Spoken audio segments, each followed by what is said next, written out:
ఆ కుర్చీని మార్తా పెట్టి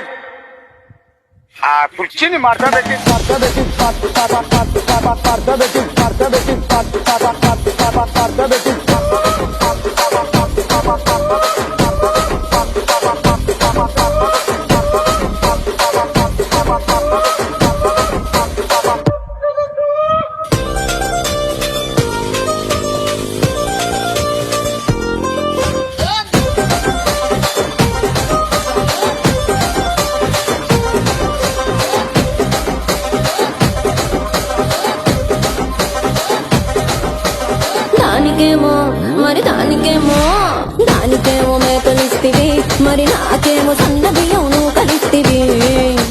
మేకలేమో వందలుగా మందలుగా పెరిగిపాయ, నాకిచ్చిన నూకలేమో ఒక్క పూట కరిగిపాయ.